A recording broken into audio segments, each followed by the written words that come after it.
Okay, so welcome everybody today. This is not going to be terribly long, I hope, although I do have the tendency to go off on tangents, especially when I'm busy getting my hair off of my forehead and whatever. But we're talking today about a couple topics that are kind of, you know, they're really not going to be that important in the long run. The more important topic, and I have the link in the description, is the new episode 2 of Testigos of Venezuela that I put up on Monday, I believe. It was either Sunday or Monday. Please, when you get done watching this, go to the hyperlink below, Testigos Venezuela. It's about an hour. You don't have to watch the whole hour to get an idea of how serious the situation is. The people of Venezuela, they're more important than the Jeff Sessions issue, and the Obamacare is very important. But I talk about Obamacare for a long time, and you know they're two very important issues. But I'd say right now, more people are threatened by the Venezuela crisis than by the Obamacare crisis. Although, you know me, I never say that Obamacare isn't important. So what we're talking about today is the whole Jeff Sessions issue with Donald Trump. Now, I did not go through a full analysis of the cabinet back in January. I wasn't making as many videos, I believe, back then, but I think that many people had second thoughts about nominating Jeff Sessions because of his drug war policy. I actually thought the worst cabinet decisions were as follows. They were Rex Tillerson as Secretary of State. You had Rick Perry at Energy was not good, but I think he's been kept under a leash. And then you have Steve Mnuchin. I think he's the worst in my opinion because he's a Fed guy. And then you have the last guy, I believe.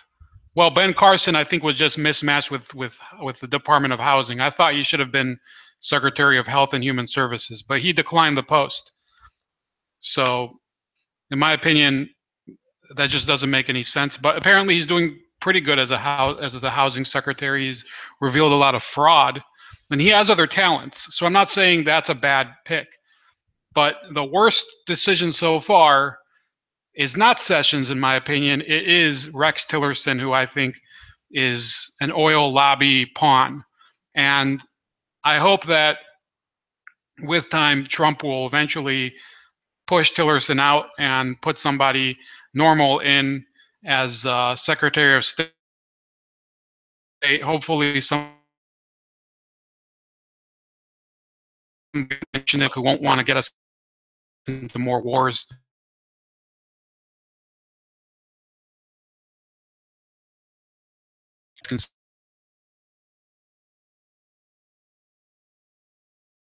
Because it looks like the stream is freaking. Hold on.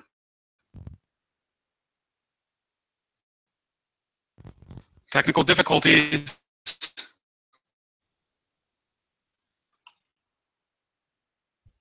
I can still see myself.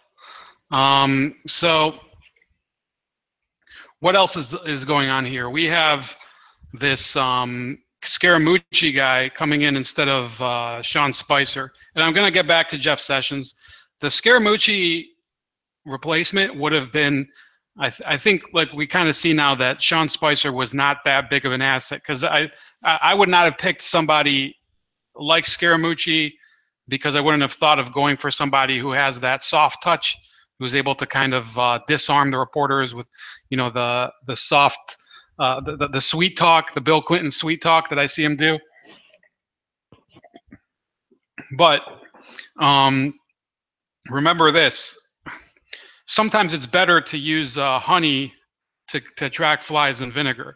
Now, what I would have used is full-on acid, like what I would have if okay. So if Donald Trump would have, to my liking, as his press secretary, would have been somebody who would directly insult the reporters. And I think that's, at this point, who cares? Who cares? It's already an adversarial relationship. You might as well put somebody who's a complete ogre up there. And you know what? If there's one thing I could probably do in the administration, I could see myself doing it. And that's probably the reason why he didn't pick somebody like me.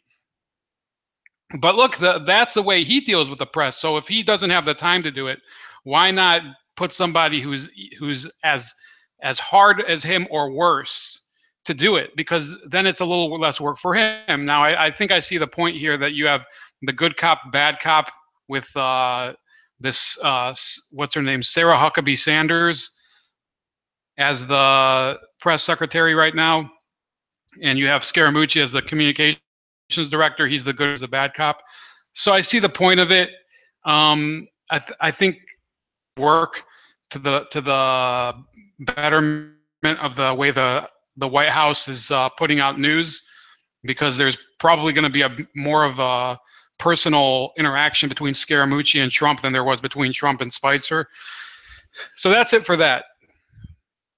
Okay, so fuck the whole press thing. It's already that's all I'm going to say about that, and hopefully, we're not going to be seeing it every day like they're trying to do all the time.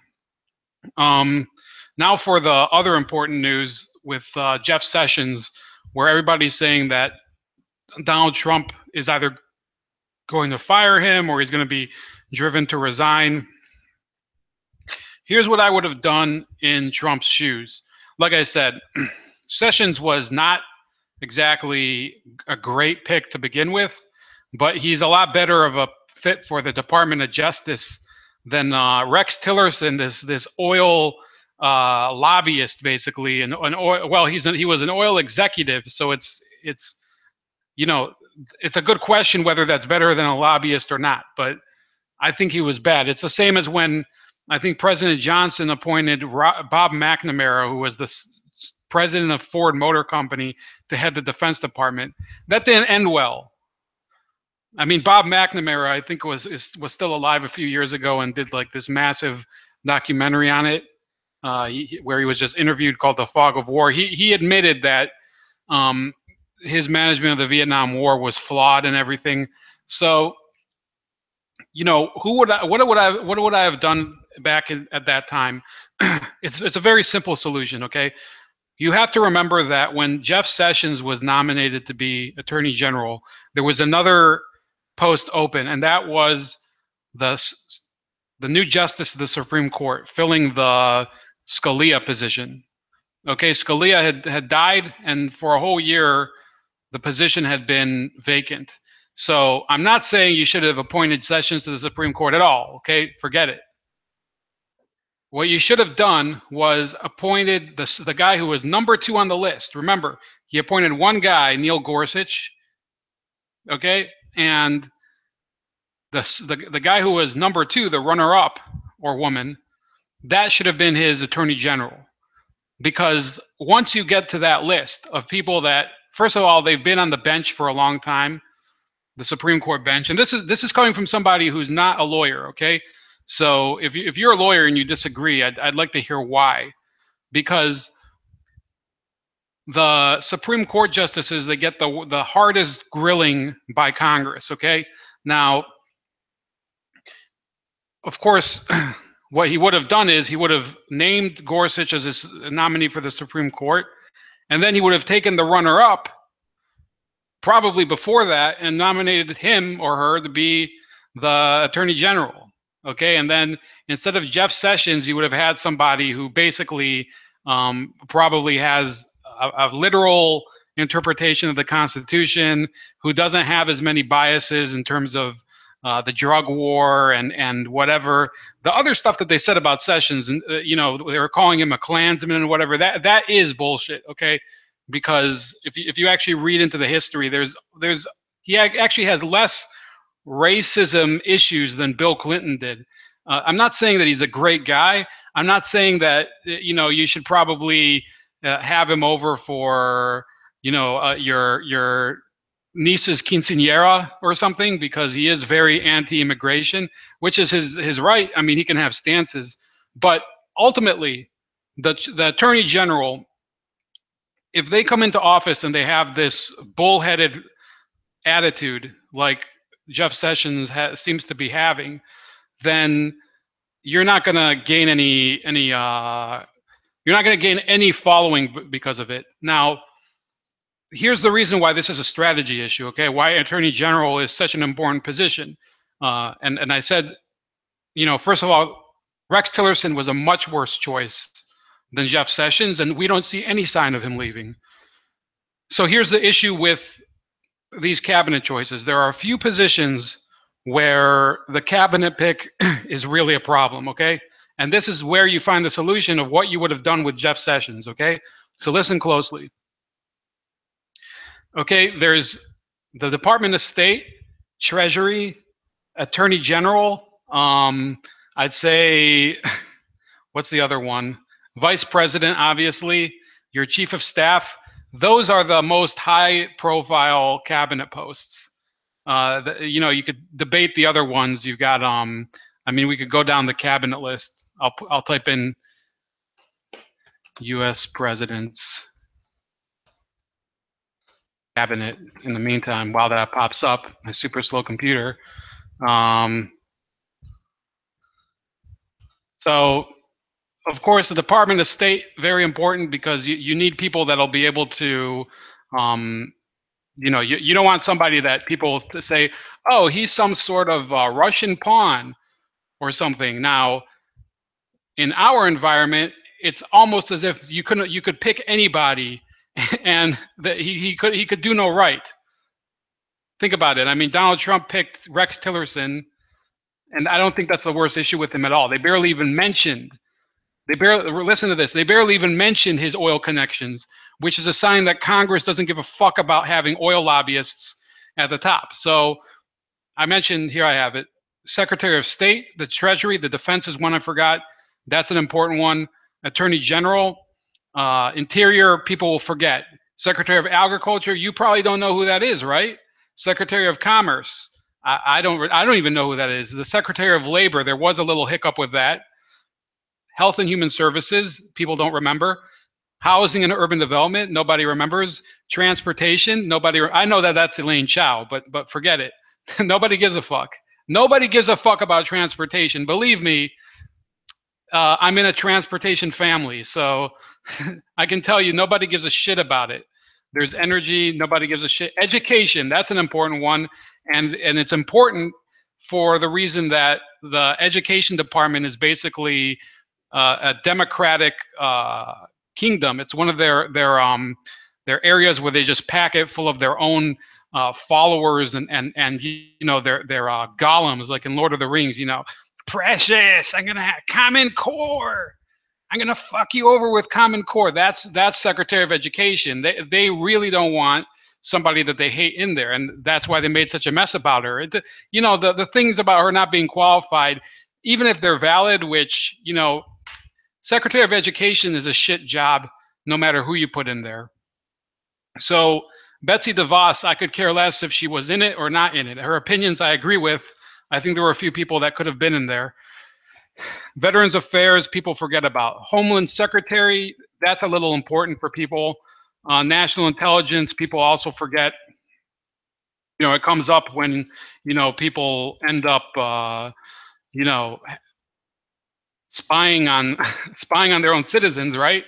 But other than that, we don't remember who was Bush's director of national intelligence, right? Even though he fucked people over pretty hard too. And director of the Central Intelligence Agency, same story. Ambassador to the United Nations. There's the trade representative. That's not even that high of a position. I think it says here that they're only nominated or confirmed by the Finance Committee of the Senate. And then there's the administrator of the Environment Protection Agency. That was a big story, but it's not. They're not going to pay attention to it. So here's an important thing to remember. Most of these guys, even if they make a huge stink of it at the beginning, nobody will give a shit about it in the long run. So what I would have done with Jeff Sessions is this, and it's very important. This guy was an important stooge of Donald Trump's during the campaign. And I'm saying stooge, I don't care. You can support Donald Trump or you cannot support Donald Trump. Jeff Sessions is still a stooge either way. He's not a guy who would have become president in his own right. or Attorney General. Let's say Jeb Bush would have been president. I don't think Jeff Sessions would have been his choice for Attorney General, or Hillary Clinton, or vice versa.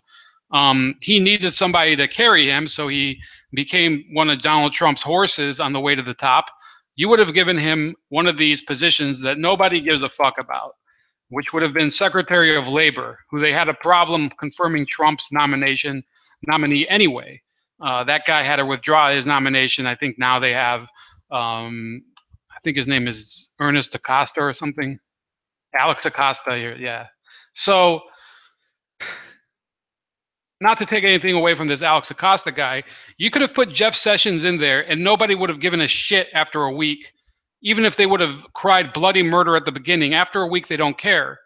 They literally could give a shit what the Department of Labor does. In fact, the Department of Labor is such a shitty, unimportant department in terms of government oversight that, you know, you have people that were Democrat labor secretaries. You have Robert Reich, who was Clinton's labor secretary, and you have Tom Perez, who was Obama's labor secretary.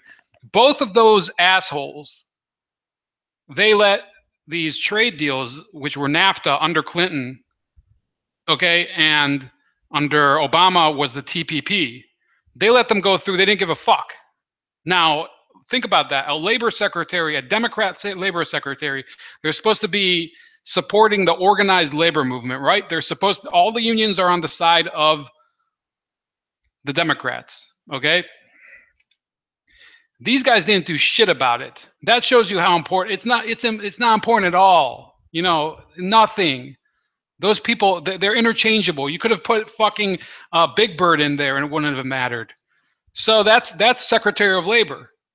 You would have put Jeff Sessions there. The guy you would put in for the Secretary of HUD, you could have done the same thing. You could have put Jeff Sessions in there. Nobody would have given a shit. It happens to be that actually maybe because HUD, with the whole smear campaign about him being a Klansman and whatever, that would have made a difference. That might be why they put Ben Carson in there.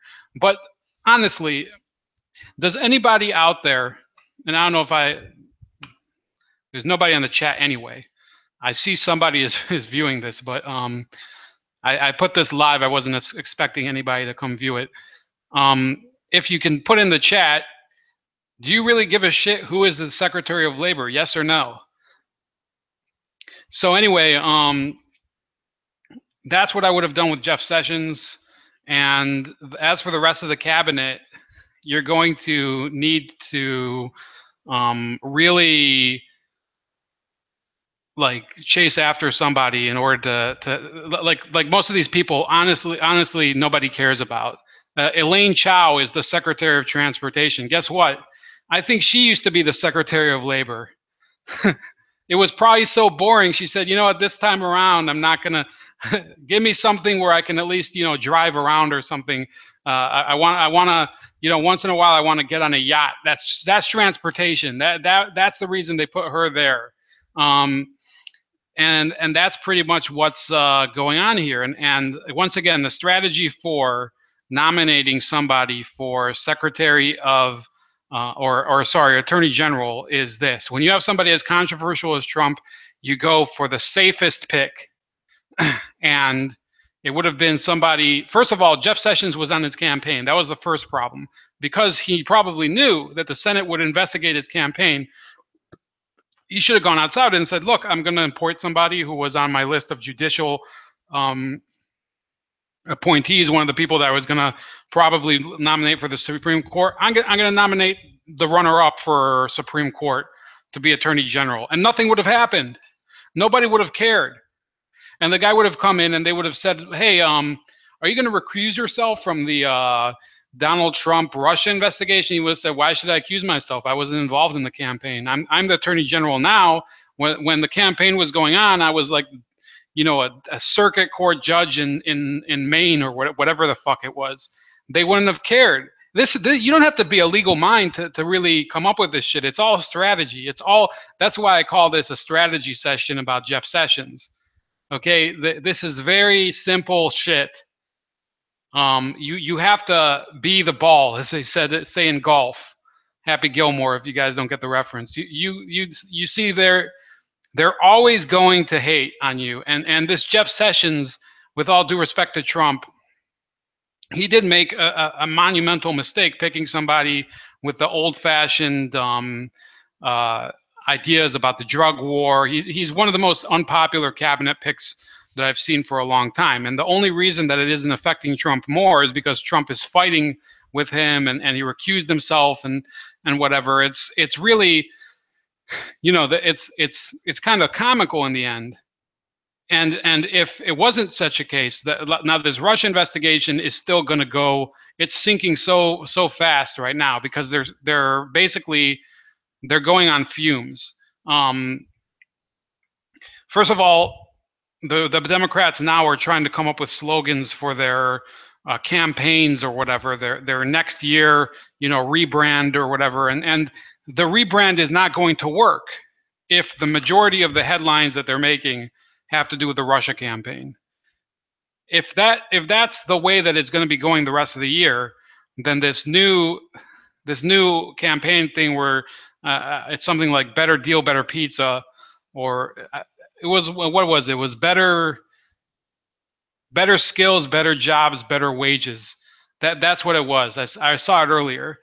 Now, okay, you can start pitching your so-called economic vision, which it's not a real vision, right?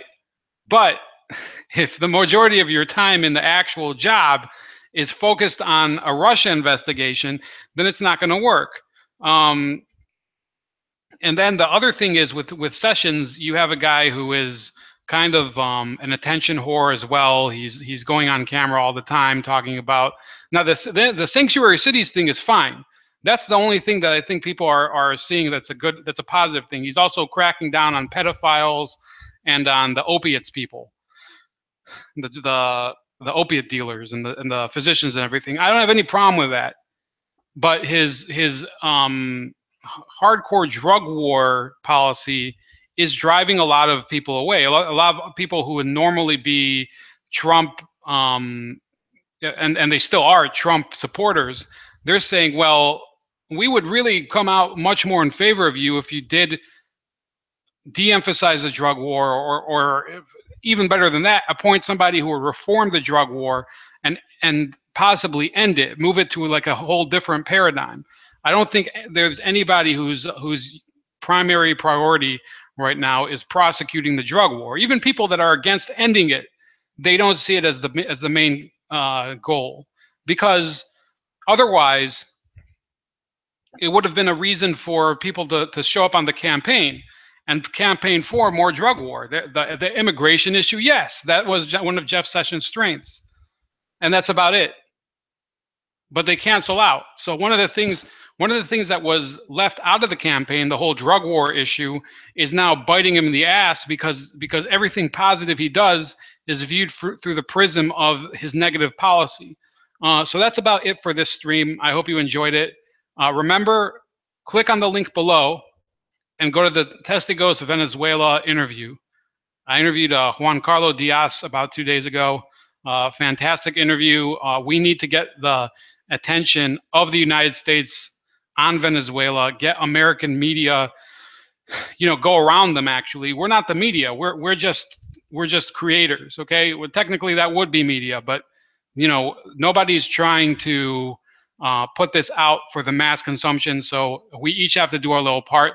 I've been doing my part, and I'm going to be doing more. And as much, I'll tell you what, I'll do whatever it takes to get their story higher in the news trending. Okay, so whatever we can all do, and this is a team effort on the part of everybody out there that is believes in what this country is about, a free media and freedom of expression. It doesn't even have to be about socialism. It's about freedom of expression and the Bill of Rights and all the things that we cherish in this country. They don't have there. They don't have it because they were dominated by a dictator. Now watch that video, share it. It's in the hyperlink below, and have a good evening. I may have a couple other videos today, or even a blog post. So have a good night.